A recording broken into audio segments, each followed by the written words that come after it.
Hi to all, അസ്സലാമു അലൈക്കും and welcome back. അപ്പോൾ നമ്മൾ ഇന്ന് റെഡിയാക്കി എടുക്കാൻ പോകുന്നത് നമ്മുടെ ഓണം സ്പെഷ്യൽ ആയിട്ടുള്ള അടിപൊളി ടേസ്റ്റി ആയിട്ടുള്ള ഉണ്ണിയപ്പമാണ്. അപ്പോൾ എല്ലാവരും വീഡിയോ സ്കിപ്പ് ചെയ്യാതെ കാണാൻ ഇഷ്ടമാകുകയാണെന്നുണ്ടെങ്കിൽ ലൈക്ക് ചെയ്യുക, ഷെയർ ചെയ്യുക, ഫീഡ്ബാക്ക് കമൻറ്റ് ബോക്സിൽ മറക്കാതെ അറിയിക്കുക. ചാനൽ സബ്സ്ക്രൈബ് ചെയ്യാത്ത കൂട്ടുകാരുണ്ടെങ്കിൽ സബ്സ്ക്രൈബ് ചെയ്ത് സപ്പോർട്ട് ചെയ്യാൻ മറക്കരുത്. നമുക്ക് നേരെ വീഡിയോയിലേക്ക് എടുക്കാം. അപ്പോൾ അതിനുവേണ്ടി നമുക്ക് ആവശ്യമുള്ള 2 കപ്പ് അരിപ്പൊടി എടുത്തിട്ടുണ്ട്. നമ്മളിപ്പോൾ ഈ ഒരു ഉണ്ണിയപ്പം റെഡിയാക്കി എടുക്കുന്നത് നമ്മുടെ അരിപ്പൊടി കഴുകി വാരി ഉണക്കി പൊടിച്ച അരിപ്പൊടി കൊണ്ടാണ് കേട്ടോ. നമ്മൾ സാധാരണ റെഡിയാക്കി എടുക്കാറുള്ളത് കഴുകി വാരി ആ ഒരു പൊടിച്ചെടുത്ത അരിപ്പൊടിയിലാണ്. ബട്ട് നമ്മൾ ഇന്ന് റെഡിയാക്കി എടുക്കാൻ പോകുന്നത് ഉണക്കി പൊടിച്ചതാണ്. പിന്നെ ഞാനിവിടെ 1 കപ്പ് അവിലെടുത്തിട്ടുണ്ട്. 1 കപ്പ് അവിലേക്ക് ഒരു 1/2 കപ്പ് വെള്ളം കൂടി ഒഴിച്ചു കൊടുത്ത് ഒന്ന് മിക്സ് ചെയ്തിട്ട് ഒന്ന് കുതിർക്കാനായി വെക്കുന്നുണ്ട്. ഇത് കുതിർന്ന ഒരു 5 മിനിറ്റ് പോലും ആവശ്യമില്ല കേട്ടോ, കുറച്ച് നേരം മതി. പിന്നെ നമ്മൾ അരിപ്പൊടി എടുക്കുന്ന സമയത്ത് വറുത്ത അരിപ്പൊടി എടുക്കണ്ട കേട്ടോ, അതല്ലാത്ത അരിപ്പൊടി പച്ചരി ഉണക്കി പൊടിച്ച അരിപ്പൊടിയാണ് കേട്ടോ എടുക്കേണ്ടത്. അപ്പോൾ ഇത് നമുക്കൊരു സൈഡിലേക്ക് മാറ്റി വയ്ക്കാം. ഇനി നമുക്കിതിലേക്ക് ആവശ്യമുള്ളത് നമ്മുടെ വെള്ളത്തിൻ്റെ പൊടിയാണ്, വെല്ലമാണ്. 1/2 കിലോ വെല്ലം ഒന്ന് തന്നെ ഇടിച്ച് വെച്ചിട്ടുണ്ട് കേട്ടോ, പൊടിച്ച് വെച്ചിട്ടുണ്ട്. ഇനി അതിലേക്ക് കുറച്ച് വെള്ളം ഒഴിച്ചെടുത്ത് നല്ലപോലെ അങ്ങ് മെൽറ്റ് ആക്കി എടുത്തിട്ട് ചൂടാറാനെ മാറ്റി വയ്ക്കാം.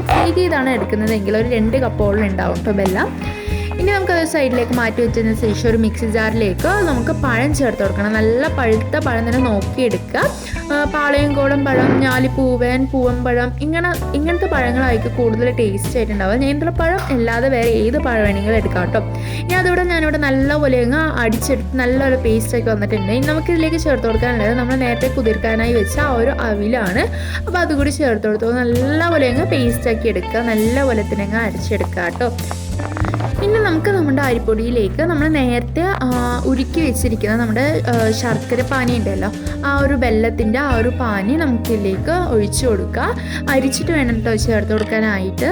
ഇനി നമുക്കിത് നല്ലപോലെ മിക്സ് ചെയ്ത് കൊടുക്കണം. ഞാനിവിടെ 1/2 കിലോ വെല്ലത്തിൽ 1/2 കപ്പ് വെള്ളം ഒഴിച്ചിട്ടാണ് കേട്ടോ ഞാനിവിടെ നമ്മുടെ ശർക്കര പാനി റെഡിയാക്കി എടുത്തിട്ടുള്ളത്. 1/2 കിലോ വെല്ലത്തിന് 1/2 കപ്പ് വെള്ളം, അതാണ് കേട്ടോ കറക്റ്റായിട്ട് എടുത്തിട്ടുള്ളത്. എനിക്കിവിടെ കറക്റ്റ് അളവായിട്ടാണ് കിട്ടിയിട്ടുള്ളത് കേട്ടോ. ഇനി നമുക്ക് ഇതുപോലെ നല്ലപോലെ അങ്ങ് മിക്സ് ചെയ്ത് കൊടുക്കാം. കൈവച്ച് ആവുന്ന സമയത്ത് ഒന്നും കൂടി നമുക്ക് പെട്ടെന്ന് തന്നെ നല്ലപോലെ അങ്ങ് പുളിച്ച് കിട്ടും നമ്മുടെ മാവ്. ഇല്ലാന്നുണ്ടെങ്കിൽ സ്പൂണിലാണെങ്കിൽ സ്പൂണിൽ നിങ്ങളുടെ ഇഷ്ടത്തിന് നമുക്ക് മിക്സ് ചെയ്തെടുക്കാം. എന്തായാലും നല്ലപോലെ അങ്ങ് നമുക്ക് മിക്സ് ചെയ്തെടുക്കണം. ഇനി നമുക്ക് നല്ലപോലെ ഒന്ന് മിക്സ് ചെയ്തെടുത്ത് കഴിഞ്ഞാൽ അതിലേക്ക് ചേർത്ത് കൊടുക്കാനുള്ളത് നമ്മുടെ പഴവും അവിലും കൂടി പേസ്റ്റാക്കി വെച്ചിരിക്കുന്ന ആ ഒരു മിക്സ് ഉണ്ടല്ലോ, അതാണ്. അപ്പോൾ അതുകൂടി ചേർത്ത് കൊടുത്തതിന് ശേഷം ഒന്ന് നല്ലപോലെ മിക്സ് ചെയ്ത് കൊടുക്കുക. എനിക്ക് ഈ ഒരു അളവെല്ലാം കറക്റ്റ് ആയിരുന്നു കേട്ടോ. പിന്നെ നമ്മൾ പഴം എടുക്കുന്ന സമയത്ത് മീഡിയം സൈസിലുള്ള പഴമാണെന്നുണ്ടെങ്കിൽ ഒരു 4 എണ്ണം എടുക്കാം, ചെറുതാണെന്നുണ്ടെങ്കിൽ ഒരു 5 എണ്ണം, വലിയ സൈസാണെന്നുണ്ടെങ്കിൽ ഒരു 3 എണ്ണം കേട്ടോ. ഇതാണ് കേട്ടോ അളവ്. പഴമാണ് നമ്മുടെ ഈ ഒരു ഉണ്ണിയപ്പത്തിന് നല്ലൊരു ടേസ്റ്റ് തരുന്നത്. അപ്പോൾ അത് നോക്കിയിട്ട് എടുക്കുക. ഇനി നമുക്കിതൊന്ന് നല്ലപോലെ അങ്ങ് മിക്സ് ചെയ്തെടുക്കാം. അപ്പോൾ ഇത് ഞാനിവിടെ നല്ലപോലെ അങ്ങ് മിക്സ് ചെയ്തെടുത്തിട്ടുണ്ട്. നമ്മുടെ ബാറ്റർ ഇവിടെ റെഡി ആയിട്ടുണ്ട് എന്നല്ല, ഒരു പകുതി റെഡി ആയിട്ടുണ്ട്, 3/4 റെഡി ആയിട്ടുണ്ട്. പിന്നെ ഞാനിവിടെ നമ്മൾ മിക്സ് ചെയ്തുകൊണ്ടിരിക്കുന്ന സമയത്ത് കുറേ കഴിഞ്ഞപ്പോൾ ഞാനിവിടെ വിസ്ക് എടുത്തിട്ടുണ്ട്. കാരണം നമ്മൾ വിസ്കിലാവുമ്പോൾ കുറച്ച് പെട്ടെന്ന് തന്നെ മിക്സ് ചെയ്യാൻ പറ്റും. നമ്മൾ മിക്സ് ചെയ്യുന്നത് കയ്യിലാവുന്ന സമയത്ത് കുറച്ച് പെട്ടെന്ന് തന്നെ പൊളിച്ച് കിട്ടും. അപ്പോൾ കയ്യിൽ മിക്സ് ചെയ്യണമെന്നുള്ളവർക്ക് കയ്യിൽ മിക്സ് ചെയ്യാം, അത് നിങ്ങളുടെ ഇഷ്ടം. ഇനി നമുക്കിന്ന് അടച്ച് വെക്കണം. അടച്ച് വെച്ചൊരു 6-8 മിനിറ്റ് 6-8 മണിക്കൂർ അല്ലെങ്കിൽ 8-ൽ കൂടുതൽ മണിക്കൂർ, 8-10 മണിക്കൂറൊക്കെ ഒന്ന് റെസ്റ്റ് ചെയ്യാനായിട്ട് നമുക്ക് പുളിക്കാനായിട്ട് മാറ്റി വെക്കണം. അപ്പോൾ ഞാനിവിടെ ഒരു 8 മണിക്കൂർ മാറ്റി വെച്ചിട്ടുണ്ട്. അപ്പോൾ തന്നെ നമ്മൾ തുറന്ന് നോക്കുന്ന സമയത്ത് അതിൽ ചെറിയ ചെറിയ ബബിൾസ് ഒക്കെ വരാൻ തുടങ്ങും കേട്ടോ. ഇനി നമുക്ക് ഒന്ന് നല്ലപോലെ മിക്സ് ചെയ്ത് കൊടുക്കാം. ഇനി നമുക്ക് നമ്മുടെ ഈ ഒരു ബാറ്ററിലേക്ക് കുറച്ച് ഇൻഗ്രീഡിയൻസ് കൂടി ചേർത്ത് കൊടുത്തു കഴിഞ്ഞാൽ നമ്മുടെ ബാറ്റർ റെഡി ആകും. അപ്പോൾ അതിന് വേണ്ടി ഞാനിവിടെ ഒരു ചെറിയൊരു പാനിലേക്ക് ഒരു 1.5 ടേബിൾ സ്പൂൺ നെയ്യ് ചേർത്ത് കൊടുക്കുന്നുണ്ട്. 2 ആണെന്നുണ്ടെങ്കിൽ കുഴപ്പമില്ല. 2 ആവുന്ന സമയത്ത് ഒന്നും കൂടി ടേസ്റ്റ് കൂടും. നെയ്യ് ചേർത്ത് കൊടുക്കുന്നതിനനുസരിച്ച് കുറച്ചും കൂടി ടേസ്റ്റ് കൂടും. ഞാനിവിടെ ഏതായാലും 1.5 ടേബിൾ സ്പൂൺ നെയ്യ് എടുത്തിട്ടുണ്ട്. ഇനി നമുക്ക് അതിലേക്ക് നമ്മുടെ നെയ്യൊക്കെ ഒന്ന് മെൽറ്റായി കഴിഞ്ഞാൽ അതിലേക്ക് ചേർത്ത് കൊടുക്കാനുള്ളത് നമ്മുടെ തേങ്ങാക്കൊത്താണ്. അപ്പോൾ അത് നിങ്ങളുടെ ഇഷ്ടത്തിനനുസരിച്ച് അളവൊക്കെ നിങ്ങളുടെ ഇഷ്ടത്തിനനുസരിച്ച് ചേർത്ത് കൊടുക്കാവുന്നതാണ്. ഏകദേശം ഒരു 1/2 കപ്പ് 3/4 കപ്പോളം ചേർത്ത് കൊടുക്കാം. ഇനി നമുക്കിതൊന്ന് നല്ലപോലെ അങ്ങ് വറുത്തെടുക്കണം. ഒരു ഗോൾഡൻ ബ്രൗൺ കളർ വരെ ഒന്നും വറുത്തെടുക്കുക, അത്രയും മതിയാവും. ഒരു കളർ വരുന്നത് ഒന്നും വറുത്തെടുക്കുക.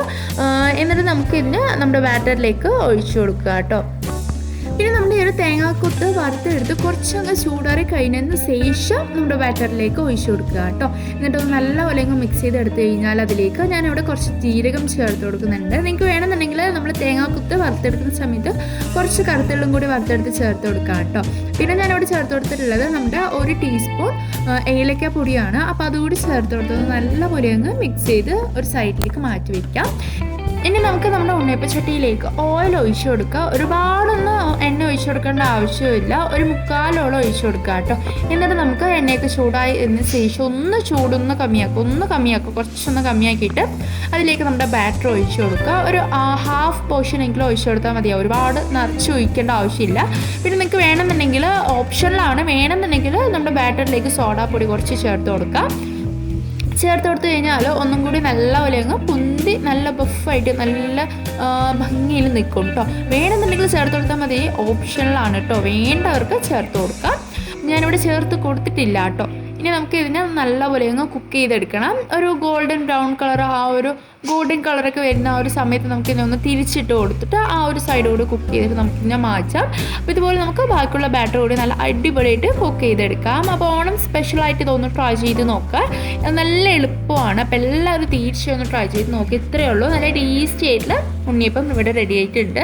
അപ്പോൾ എല്ലാവരും ട്രൈ ചെയ്ത് നോക്കുക. ഇഷ്ടമാകുകയെന്നുണ്ടെങ്കിൽ ലൈക്ക് ചെയ്യുക, ഷെയർ ചെയ്യുക, ചാനൽ സബ്സ്ക്രൈബ് ചെയ്യാത്ത കൂട്ടുകാരുണ്ടെങ്കിൽ സബ്സ്ക്രൈബ് ചെയ്ത് സപ്പോർട്ട് ചെയ്യാനും മറക്കരുത്. അതുപോലെ തന്നെ തൊട്ടടുത്ത് കാണുന്ന ബെല്ലൈക്കണും കൂടി ഒന്നും മറക്കാതെ പ്രസ് ചെയ്ത് വെക്കുക. പിന്നെ അതുപോലെ തന്നെ ഫീഡ്ബാക്ക് കമൻറ്റ് ബോക്സിൽ മറക്കാതെ അറിയിക്കുക. പിന്നെ അറിയാവുന്ന ഒരു 2-3 പേർക്കെങ്കിലും ഷെയർ ചെയ്ത് സപ്പോർട്ട് ചെയ്യുക. അപ്പോൾ അടുത്തൊരു നല്ലൊരു വീഡിയോ ആയിട്ട് വീണ്ടും കാണാം. അപ്പോൾ എല്ലാവർക്കും ബൈ.